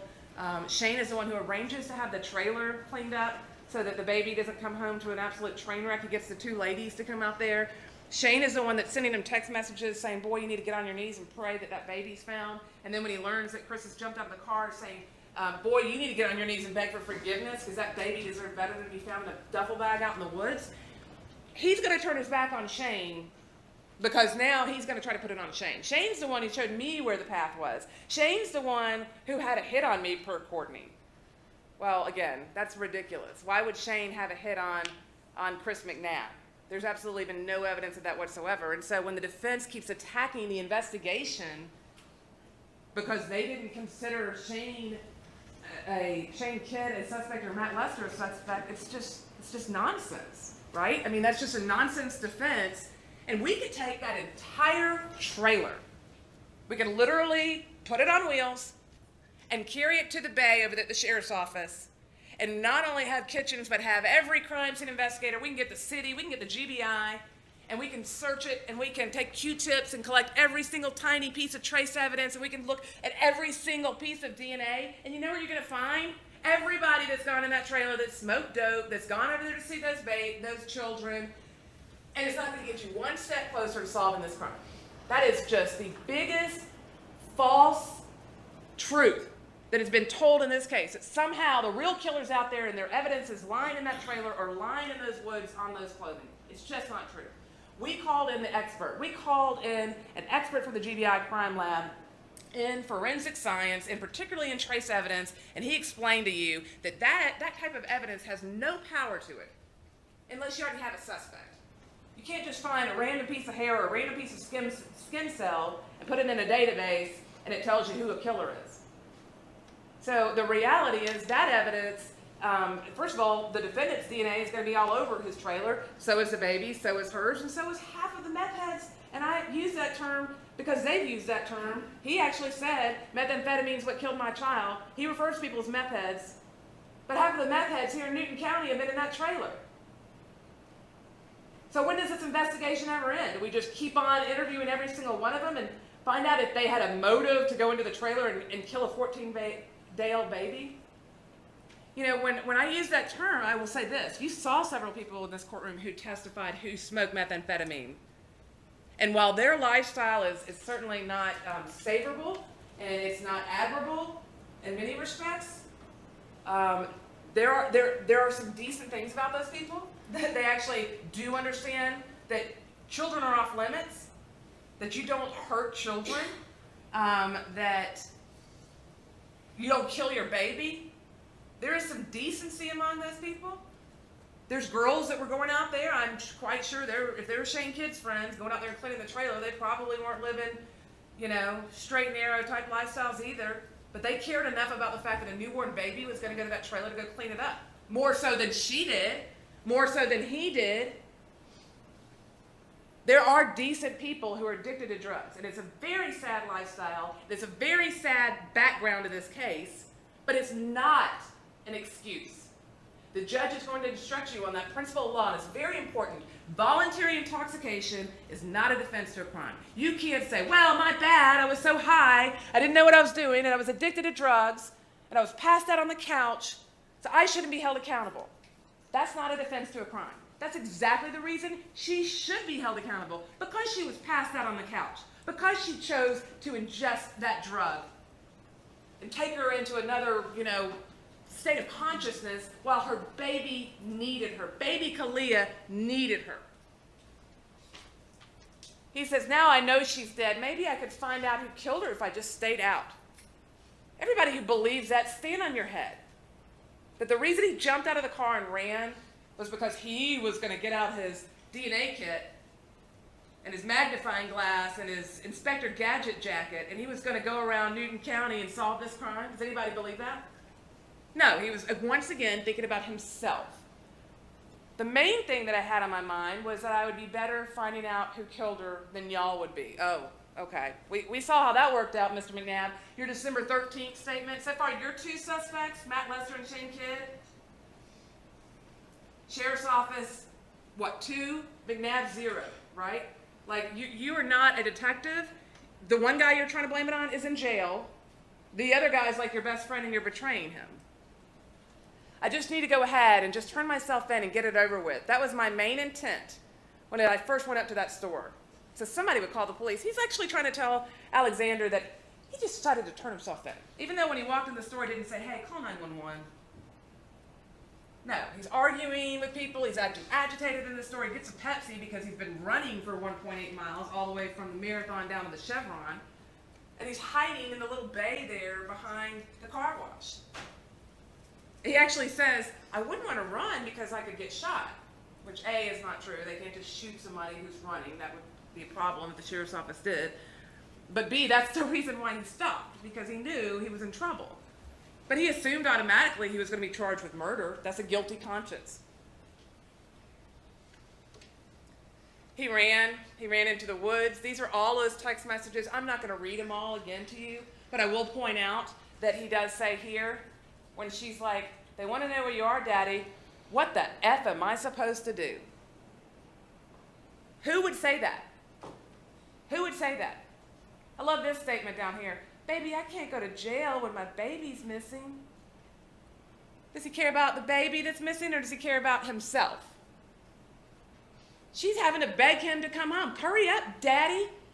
They're here. No, he's out there hiding. He's running. Could be hiding the baby from maybe the spot that he had. Maybe he's putting it in that better spot, that nice little deep hole that y'all saw. That's a good spot, by the way. That's a perfect size. Covered it up with some leaves. But yet they want you to believe that Mr. McNabb's defense wants you to believe that the real killer snuck back out there on the night of the 7th when the whole area is swarming with law enforcement and all those citizens in the community that were getting on their feet and suiting up to go try to find the baby, went into a crime scene with a dead body. That makes a lot of sense, yes. I'm sure that person went over there and planted this evidence to frame Chris McNabb. When he jumped out of that car, remember Pam Hamby's testimony when she said that he said, quote, if they find it anywhere near the house, they're going to blame us. That's his first thought. Not, oh my gosh, my child is dead. Take me there right away. Or, oh my gosh, my child's been found. But, you know, there's conflicting evidence about whether or not he knew that the baby was dead. And it really doesn't matter. I mean, a lot's been made about that in this case. It doesn't matter if he knew that the child was dead or if he knew that the child was found. Either one of those should be news that would prompt a reasonable person, a person who had lost their child, a person who was desperately looking for their child as opposed to riding around smoking dope with your aunt.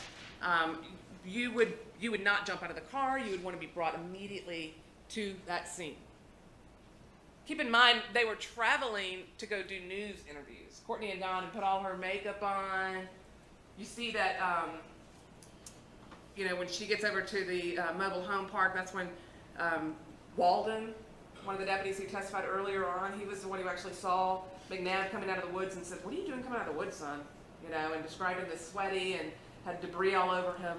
Walden was there when the baby was found, and when Hamby and Lauren Mackey and Courtney Bell all pull up, he asked Courtney, as Chris has a bag, and she describes it as a blue, she describes it to a T, the bag that the child was found in. So again, we know that Courtney's not involved. She's not trying to protect Chris. She's not, you know, she wants to not believe that he did it, but she's giving information that's incriminating against him as well, such as the fact that he was wearing the blue camouflage underwear the night before the child was gone. And then, of course, we have this evidence, which is some of the most damning evidence you could ever have. You know, the defense says, oh, they don't have much of a case. Well, except for the fact that he's referring to his child in the past tense. I loved her. She was my baby. I love her. She's my baby.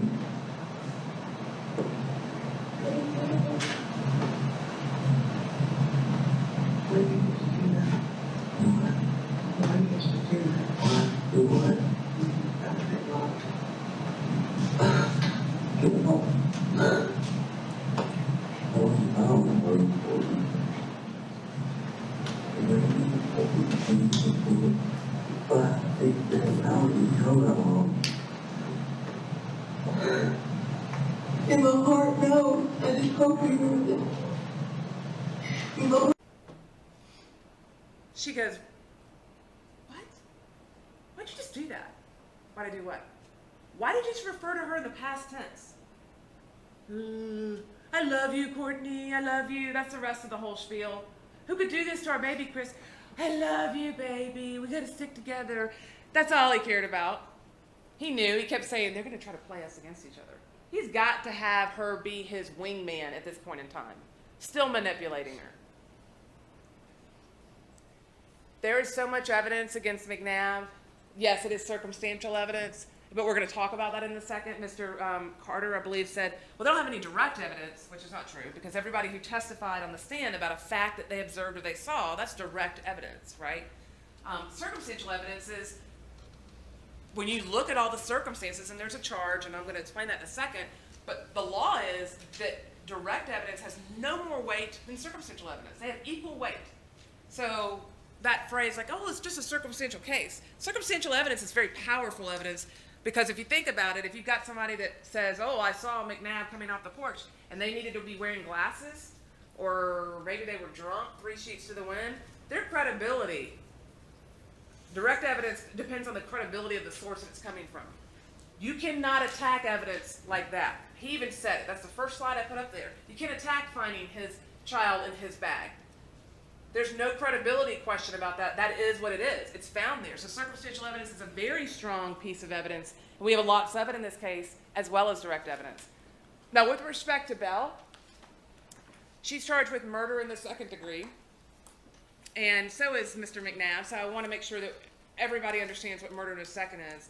Mr. McNabb, incidentally, is charged with malice murder and felony murder, and I'm going to talk about their indictments at the very end and the law with respect to those charges. But Miss Bell is charged with murder in the second degree. I'm going to start with that charge and then go back to McNabb being charged with the malice murder and the felony murder.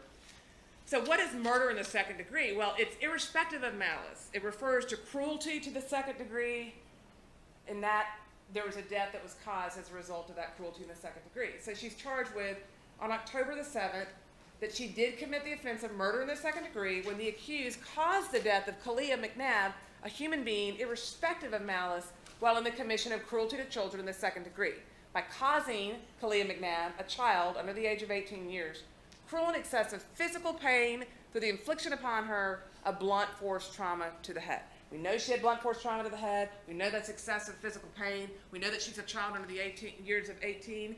And we know that we don't have to prove malice in this case. And so what has to be proved is that there was some sort of a cruelty to the child.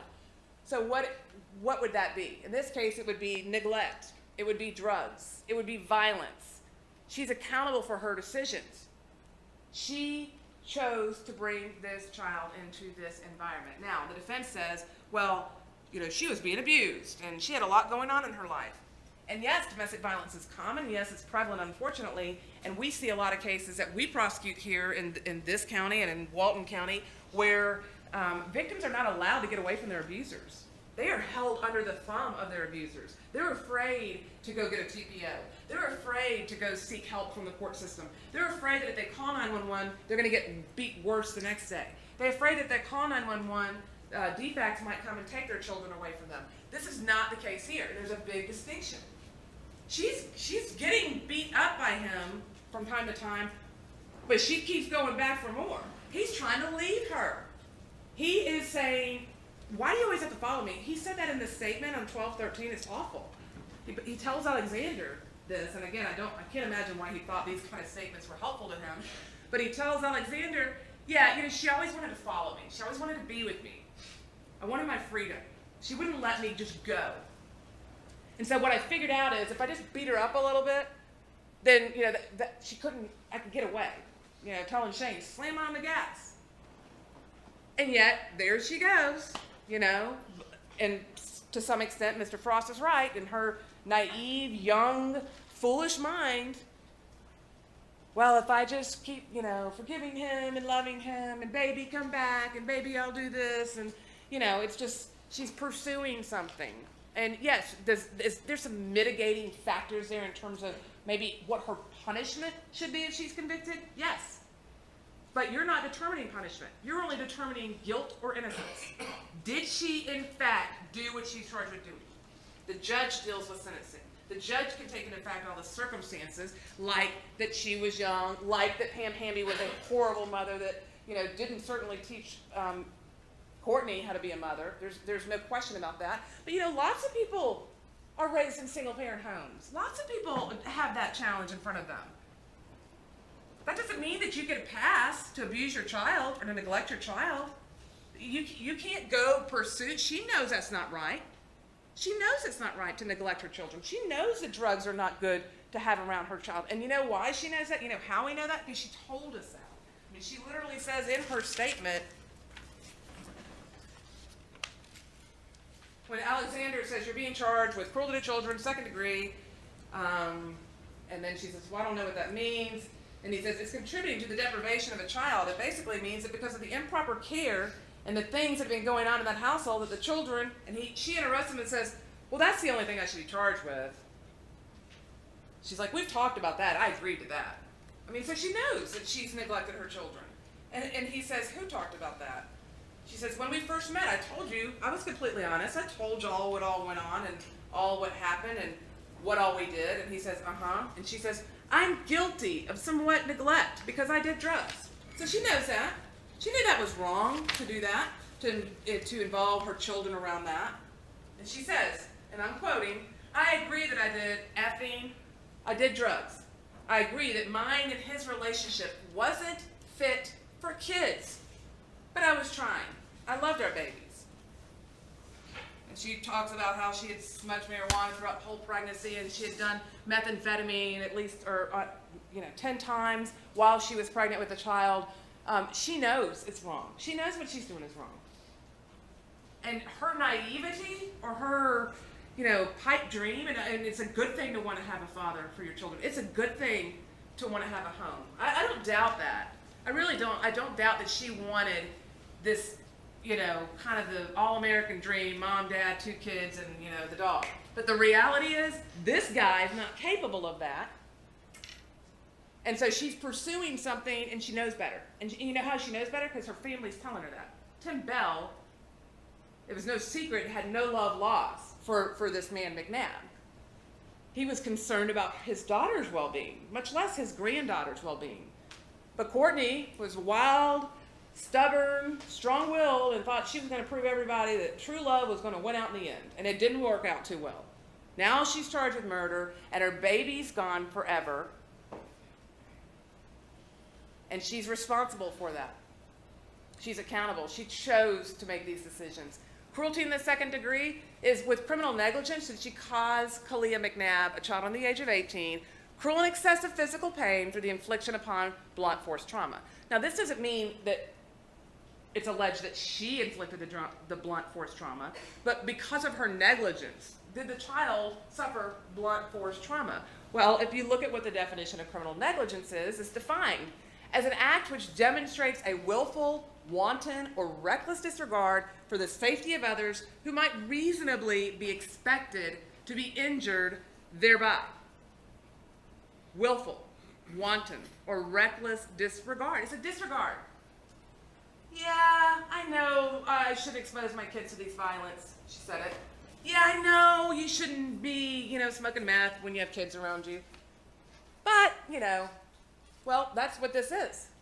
There's no intention required. We don't have to prove that she intended to harm her child. There's no evidence of that. If she had woken up and heard or seen McNabb beating on her child, I bet you she would have run in there and got into it and try to fight off McNabb. I don't think she would ever just sit and watch that happen. But that's not what she's charged with. She's charged with neglecting her child and putting her child in this situation. Her child, 𝐂𝐤, needed a mother who could hear her cries. That's what she deserved. That's what she needed. And she needed a mother who could protect her from the volatility of this man. And Miss Bell could not say to you that, oh, I didn't know he was capable of hurting my children, because he's shown it time and time again. And she couldn't say, and Mr. Frost can't argue, well, but she was sleeping, so it's not her fault she didn't hear her child. She's passed out on the couch.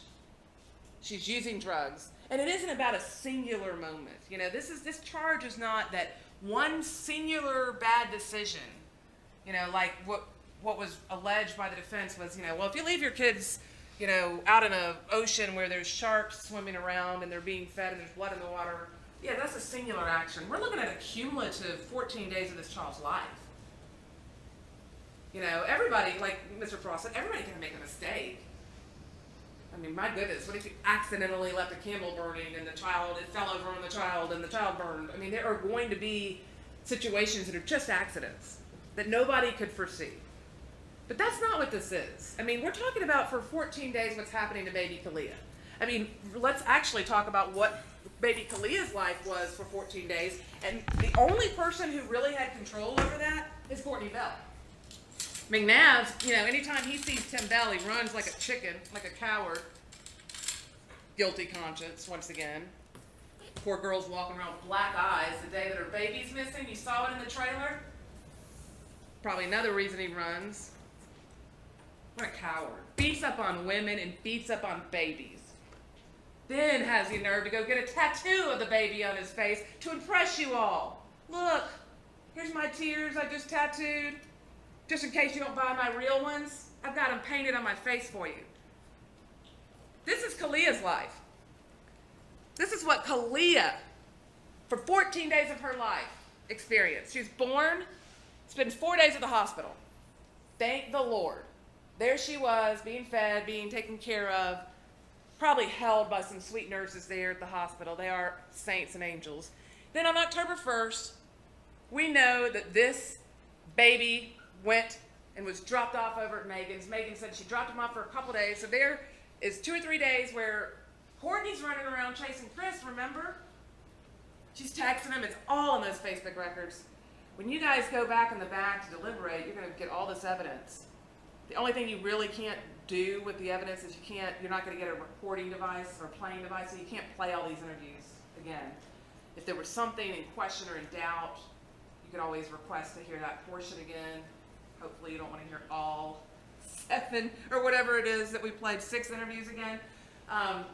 But you will have the pictures, you will have the Facebook data. I think it was mentioned during the direct examination testimony that it's backwards, so if you're trying to look at it, you got to remember that it goes backwards, you got to remember that it's universal time, so you got to subtract 4 hours. But if you really wanted to sit there for a week and just go through the records, you could see all their communication during all these days, and we just showed you a little bit of it, you know, with Investigator Alexander on the stand, with Bo Alexander, because we wanted to show you that during this period of time, she's not here with her kids either. He's gone smoking dope over on Woodlawn Road, but he won't tell her where she's at. And then he'll, like, the next day say, come pick me up, here's the address.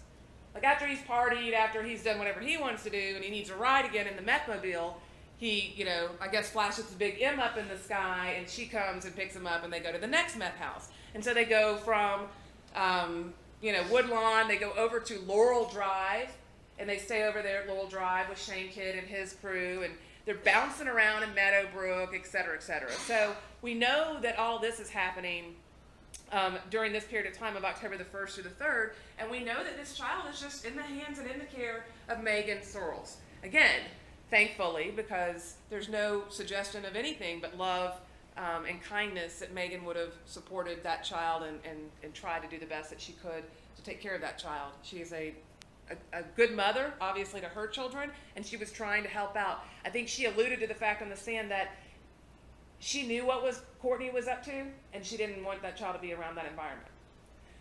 And then on October the 3rd is when Tim comes, and Tim picks up the children and takes them. And we heard the 2 911 calls, and we hear Courtney on the phone, you know, my dad took my kids in my car, and Tim Bell saying, you know, they have abandoned those youngins, and that sort of thing.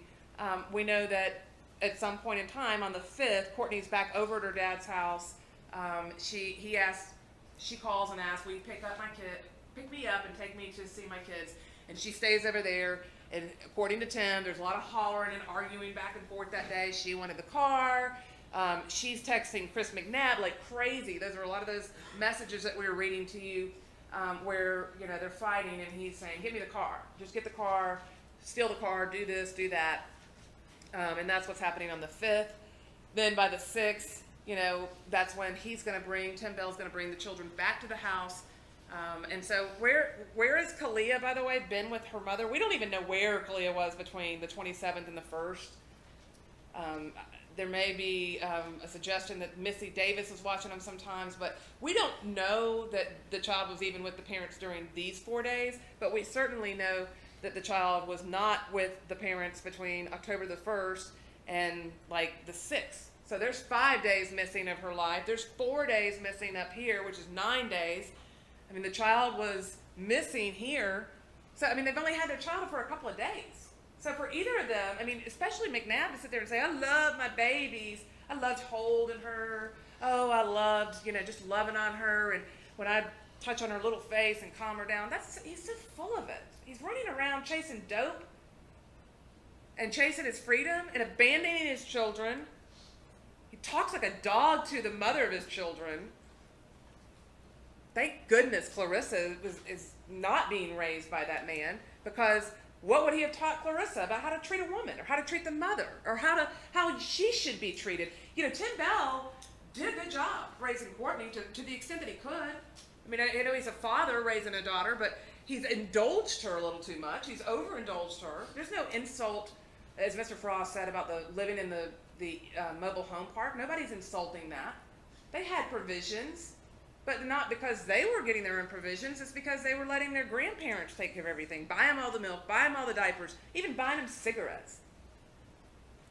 They just literally, Chris McNabb was a user, and he was an abuser. He abused her, being Courtney. He abused drugs, and he used Courtney for a car, and he used all the items at Tim Bell. I'm sure he kept the refrigerator stocked, and he kept food in the house, and he kept diapers on the baby. So that's all credit to Tim Bell. And then the baby is missing, and then the baby is found dead. And really, we know the baby was dead on this day. The baby was dead on the 7th. Baby 𝐬𝐿 had a very short lifespan, and if you want to sit here and say that Courtney Bell has no responsibility in this, that's just not true. That's the mother of that child. All of those days, from the day she left the hospital, that baby could have been in that trailer. I say nice trailer. It wasn't nice because it was dirty and messy. But Courtney Bell could have been in that trailer or with Tim Bell. She had places to go.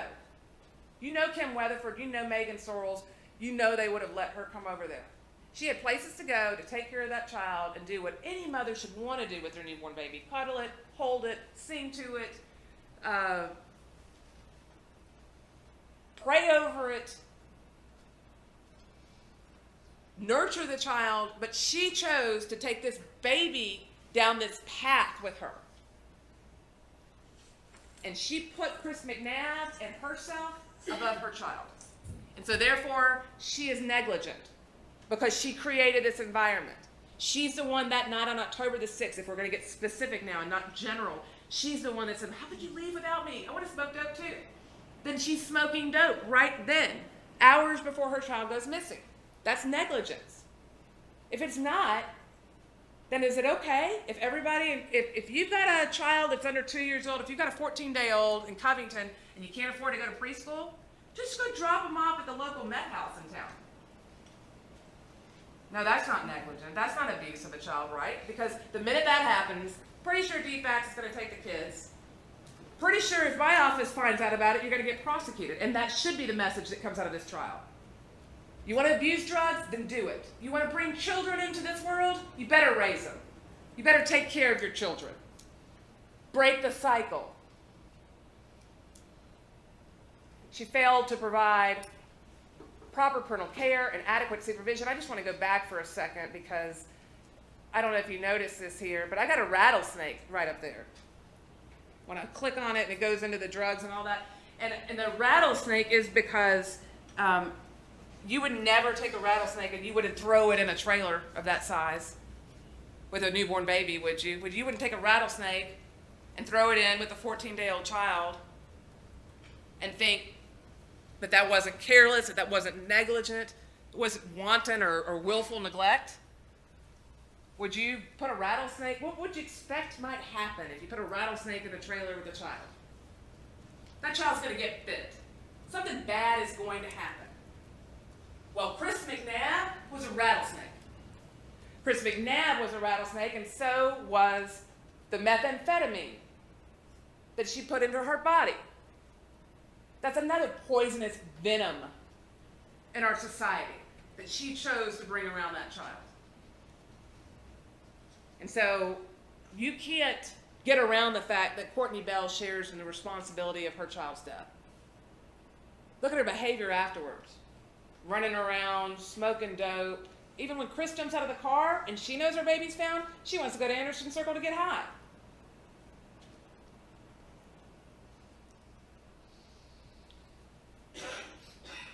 So in count 3, she's charged with failing to provide proper parental care and adequate supervision. And it says contributing to the deprivation of the minor. The statute actually says contributing to the dependency of a minor.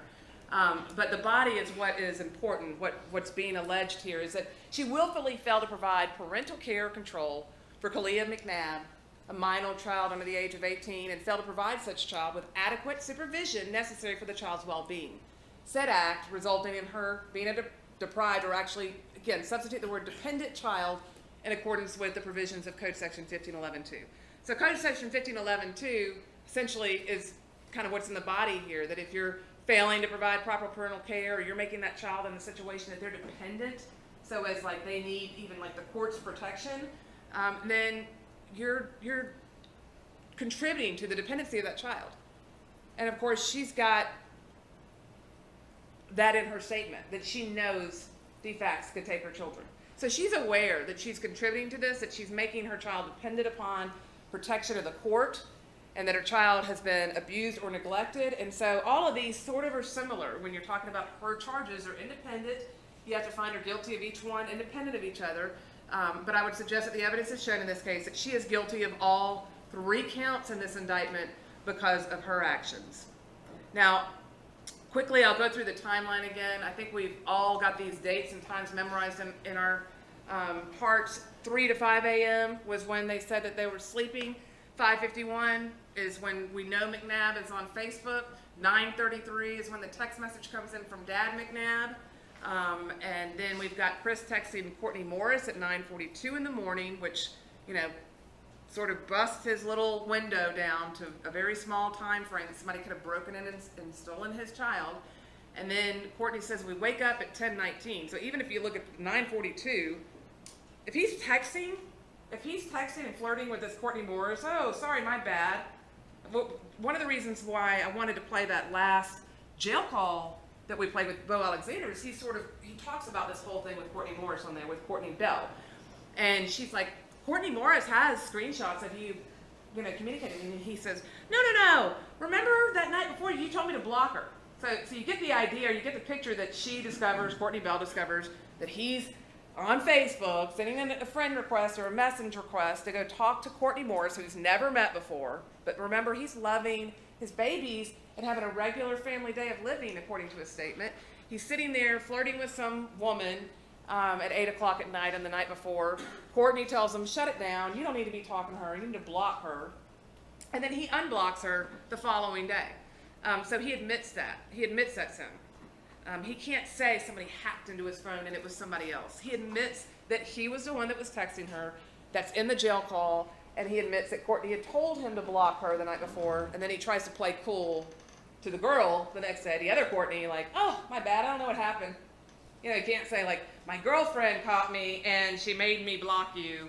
He would lose cool points if he did that. So he has to act like he accidentally blocked her. But if he was awake enough to do that, do any of y'all believe that he fell back to sleep then before little Clarissa comes in there? And Clarissa comes in there at around 10:19 in the morning. And incidentally, it's very important about what Clarissa did, because if a child had seen something or heard something that concerned her, you would think that she would go running to the arms of her parents because she was in need of protection, or she was hurt, or she was scared, or she was frightened. But she was hiding behind that couch. They both said that she was backing up and hiding behind the couch. Would that not be suggestive of the fact that one of the two of them were involved in whatever happened to the sister? Why would she hide from her own parents? Pretty powerful evidence, her body language. She was only 2 years old. He even makes a statement like, Daddy's a protector. Daddy can't even protect their mother from himself. And then we had the 911 call, and Chris, of course, does a disappearing act, which he's known to do. Remember, he ran even from the hospital when his own baby was sitting there because he got freaked out and saw the police. And Shane Kidd said he had to go pick him up because he ran from the hospital and goes to Academy Springs Park, which I'm not really clear why that would be a good place to go because that's right across from the police department. I'm not going to go through the calendar again because we just did that a little bit ago. I want to finish up by just talking about the law. You've heard reasonable doubt read to you a couple of times, so I'm not going to reread it. But I do want you to know and remember that it's not a vague or an arbitrary doubt. So it's not just, well, they didn't account for the escapee, they didn't account for the person who might have broken into the house, the conspiracy theories and all that silly nonsense. The state's not required to prove that, to disprove every theoretical that they can come up with. Nothing else makes sense in this case. And we've proven to you beyond a reasonable doubt the elements of the crime against Mr. McNabb. In fact, Mr. McNabb is charged with malice murder, so I want to talk for just a second to you about what he's charged with, because those charges are different than Courtney's. Now, Courtney is charged with cruelty, and so is he. And we talked about that. The same principles of law apply. It was argued by Mr. Frost that if you don't believe that Chris killed the baby, then Courtney is automatically not guilty. So in other words, if you don't think that Chris McNabb is the one who killed the child, and you think maybe somebody else broke in and took the child and killed the child, then she's automatically not guilty. And that's just not true. Because as a mother, she's there to protect her child for whatever's happening, whether it's McNabb or whether it's random stranger guy. And it's not as if she was just a mother, again, doing what's right, being alert, being ready to take care of her child. She had smoked drugs, and that's made her incapacitated, if you will, to be able to protect her child. So she's guilty, even if you don't think that Chris is the one who murdered the child, although I would argue that Chris murdered the child, of course. Malice murder. A person commits malice murder when that person unlawfully and with malice aforethought, either express or implied, causes the death of another human being. Express malice is the deliberate intention to take away the life of another, which we don't have here. That would be like somebody saying, hey, I'm going to kill my child. Don't have that in most murder cases. But you have implied malice. And implied malice is when all of the circumstances of the killing show an abandoned and malignant heart, which is what we have here, right? The circumstantial evidence, the circumstances of those injuries to that child suggests that whoever killed that child had an abandoned and malignant heart. You'd have to kill a 14-day-old baby. You'd have to, especially to be the father of that child. And so it's for you to decide whether or not the facts and circumstances of this case show malice. But it doesn't mean that it has to be a premeditated murder. It doesn't mean that there has to be ill will or hatred towards the child, but it's the unlawful intention to kill without any sort of justification, excuse, or mitigation. So you don't have to premeditate it, you don't have to have motive, and you don't have to have any sort of period of time, like a planning period of time.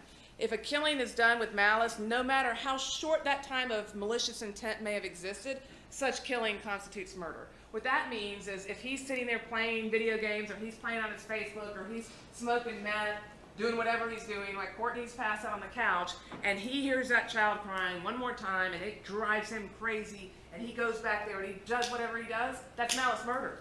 You don't have to have a plan. You don't have to say, well, I think I'm going to go back there and kill my daughter right now. Because we know McNabb, what we know by all of the things we've seen in this case, he's impulsive. He doesn't think before he acts. He punches. He slams his fist against that table. He loses it on the phone. He screams. He throws things out the window. So that's still malice murder because there's no time frame for which he would have had to form that malicious intent. He could form it in an instant. Georgia law does not require premeditation, and no particular length of time is required for malice to be generated in the mind of a person. It may be formed in a moment, and instantly a mortal wound may be inflicted. So he literally could have thought in 2 seconds, he could have gone back there, picked up the baby, and thought, well, maybe I'll feed her and she'll shut up. And then when he put that bottle in her mouth and she wouldn't shut up, he just, no. Whatever he did, however he killed that child, that's malice murder. It can be formed in an instance. It doesn't have to be premeditated. And we do not have to have motive as well. There's no motive that's required under Georgia law. Certainly the motive in this case would be that he is just an angry, agitated person when he's on methamphetamine. In fact, Craig Weatherford testified that everybody acts out of character when you're on methamphetamine, and we know the defendant said that several times in his statement. In the third statement, on the 1213 statement, he's telling Alexander that he beats Courtney up, and he's like, man, this is a meth. I was strung out on dope. And that's sort of his excuse for why he's so violent towards Courtney, is because of that. Now, he's also charged with felony murder, and a person, in this case, we've got two different crimes. Felony murder in Georgia law is just an alternative form of murder. So you've got malice murder, right? He's guilty of malice murder because it's not that he formed the intent to kill that child in an instant. And the circumstances surrounding the amount of blows, the extent of the damage shows that there was a malice intent, which is not ill will or hatred, but an intent to kill.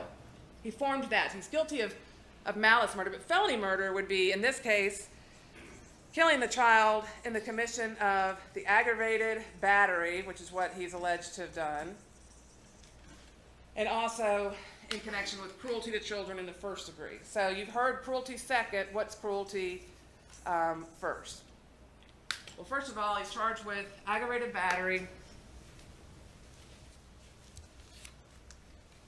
Everybody knows what a battery is, right? A battery is when you punch somebody, and an aggravated battery is probably just what it sounds like. It's when it's a really bad battery. It's when you maliciously cause bodily harm to another person, in this case, 𝐂𝐤𝐿 McNabb, by rendering a part of their body useless. a member of their body useless. In this case, 𝐂𝐲 McNabb's little brain was useless, right? Because we saw what it was liquefied. And said 𝐂𝐲 McNabb is the child of the accused. So she is his daughter, of course, and in this case it's alleged that he maliciously caused bodily harm. So if in the maliciousness, in the act of causing the harm to the child, which rendered the child's body useless in some part of their body, which in this case we've alleged the brain, the child dies, that's felony murder. So it's just when you're committing a felony and there's a cause relationship, that felony causes a death. And so here, he's guilty of aggravated battery, just like he's guilty of malice murder, and because he's guilty of aggravated battery, then he's also guilty of felony murder. Each of these are alleged both in the felony murder but also independently, if that makes sense. So you can't have a felony murder without having a felony. All right, then he's charged with felony murder in connection with cruelty to children in the first degree, which is that he maliciously caused 𝐂𝐲 McNabb, a child under the age of 18, cruel and excessive physical pain by inflicting blunt force trauma upon the child to her head. Again, it's kind of one of those, either but you believe he did it, if he didn't. If you believe that McNabb was the one who killed that child, he's guilty of all these charges. They're not difficult charges legally, as Mr. Carter said. It's that, again, he caused excessive physical pain by inflicting blunt force trauma upon the child, which is different than cruelty in the second, which is what we've got both of them charged with, where there's criminal negligence. So remember that cruelty in the second degree just means it's negligence. That's why Courtney's charged with negligence. She's not charged with murder, malice murder, felony murder. She's charged with murder in the second and cruelty in the second. And cruelty in the second is what forms the basis of the murder in the second. In this case, he's charged with cruelty in the second as well, with criminal negligence. Again, same exact charge that Courtney's charged with. Now, Mr. Carter says, well, there's no evidence of that. I can't imagine a scenario where a TV fell on the child. And I would contend that there's really not any evidence that a TV fell on the child or that anything bad happened and he tried to cover it up, because the injuries are just so bad. You know, they're crushing, and everything that Dr. 𝐸𝐻𝐻 testified to is not really consistent with just even a bad accident that happened to the child. He also would be a fool to have not have told law enforcement that, because he would have a much lesser degree of culpability if that had been the case. But he would still be guilty of second-degree negligence if one of his meth head guys that had some sort of a beef with him broke into the trailer and killed his child. I mean, you can find that if you believe that it's negligent. See, negligence is really a jury question, right? Because the defense is saying, well, I mean, not every person who does drugs and, should be charged with negligence or neglect. But you're looking at it in this case, with these circumstances. A different jury with different circumstances might find that somebody wasn't negligent. So it's very fact-dependent, and you, the jurors, are the ones who determine whether or not they were negligent, and if you do believe somebody snuck into the trailer and killed his child, whether he should be found guilty just like her because they were smoking meth and asleep. I would suggest in this case there was no sleeping on his part, and so he's guilty of these other murders, and the cruelty in the second, because it's negligence, he's not. But it's kind of like, if he's guilty of all these murders, that one just stacks underneath it. So if you were to find him guilty of every count in the indictment, they'll end up merging. The judge would do that as a matter of law. So you don't have to sort through that. Like, well, if we think that he killed her intentionally, what does it mean? You have to find him guilty on every count. But that doesn't mean that he's going to be sentenced for 5 different murders, if that makes sense. And you're going to have a jury verdict form just like this for each defendant. And whoever you select to be your foreperson will, of course, after you deliberate, fill this form out. And you would say, we, the jury, find the defendant. And you'll fill in this blank, either guilty or not guilty, for each and every one of the counts in this case. Now, he's also charged with something different that she's not charged with. He's charged with concealing the death of another, because we know that whoever killed this child, and of course the evidence suggests it was him, took the child out into the woods and concealed the child. You saw that hole, and you know that the person, Miss Tara Robinson, who discovered the bag that the child was in, actually found it covered with debris. So there was an effort made to conceal the death of another. Unfortunately, it was the death of his own child. I told you I was going to wrap up by explaining just a couple more principles of law. Direct and circumstantial evidence. In considering the evidence in this case, you may use reasoning and common sense to make deductions and reach conclusions, and you should not be concerned about whether the evidence is direct or circumstantial. The judge is going to explain to you the difference between the two, but circumstantial evidence is proof of a set of facts and circumstances that tend to prove or disprove another fact by inference, by consistency with some fact or the elimination of others. But the important thing to remember about this charge is that you don't have to be concerned about whether the evidence is direct or circumstantial. They carry the same weight. And lastly, as a principle of law, I'd like to talk to you just about voluntary intoxication. Georgia law provides that being under the influence of drugs shall never be an excuse for any criminal act. It further provides that if a person's mind, when not affected by drugs, is capable of distinguishing between right and wrong, as well as reasoning and acting rationally, and the person voluntarily deprives themselves of that good reasoning, that good judgment, then because they have injected those drugs and they commit a criminal act, they're going to be responsible just as if they were sober. So you can't just be sober and know, like, it's probably not a good idea to have meth in the house with the kids. I'm going to stop that. As soon as Chris puts a wedding ring on me, as soon as he starts, stops beating up on me, we'll have that happy, fun family. And then you get high on meth. I mean, you know the difference between right and wrong. Both of them do. He doesn't run because he's scared. He runs because he's conscious of that's called consciousness of guilt. He runs because he is conscious of his guilt. He knows it. That's why he runs. Each verdict form is separate. I hate to bring up any photographs from the child's autopsy. I clearly don't have any post-incision autopsy photographs displayed here. I wouldn't do that to 𝐭𝐫, and I wouldn't do that to you again, and I really respect the family that's in here as well. But I find it very ironic. The child was wearing a shirt that said "Stay away, boys," and I say a shirt, a little onesie. My daddy works out. That father who this shirt essentially speaks to what every little girl wants from their dad. They want protection. They want a man they can look up to. They want a person who respects and protects their mother. I've always heard it said the best way you can teach your children to love is to show and love their mother from a man. And he didn't do any of that. He was so abusive. He was so selfish. And he really harmed that child before he took these malicious, horrific, appalling acts of violence against her. He harmed her, by the way, he deprived her of her mother, searching and following around Covington for him. This case is about a cry for her innocence. I can't think of anything more innocent than these little feet and that little thumb that was printed on her body, or from her body, on September the 23rd. Those little feet could have taken her somewhere in life. She had a long life ahead of her, and she was deprived of that life.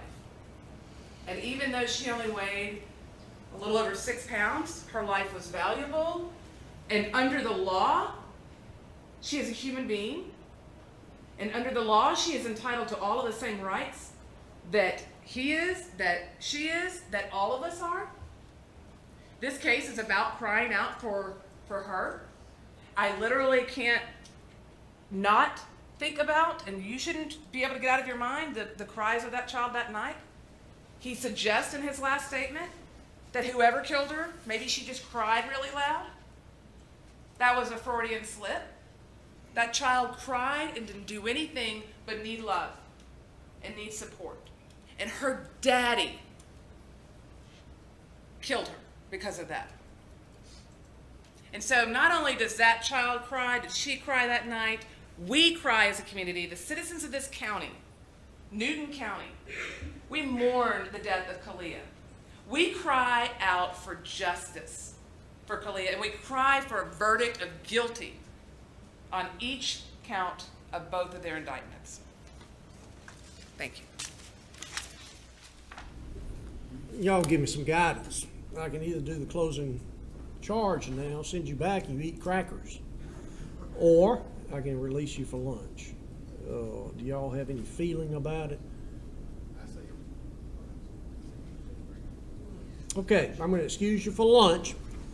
I'm going to tell you several things. Don't discuss this case with each other, anybody else, allow anybody to discuss it with you. Make sure you look at no media, that you look at no television, newspapers, computers, go on social media, and bring it to my attention if you do. Now, I'm gonna make sure the sheriff knows this too. I want a bailiff positioned outside downstairs to take you on into the courthouse, so we don't stand in lines and we get right through it. So keep your juror badge on. So that's readily identified to the bailiffs, and he's gonna give you some more. Make sure you're wearing that when you come back, so we can get you on in right away, and won't have to wait on anybody. You might hear something. So is that clear to everybody? And obviously, no investigation of your own. It is now 1:15. I'll excuse you till 2:30, and we'll see you back at 2:30. Leave your notes here.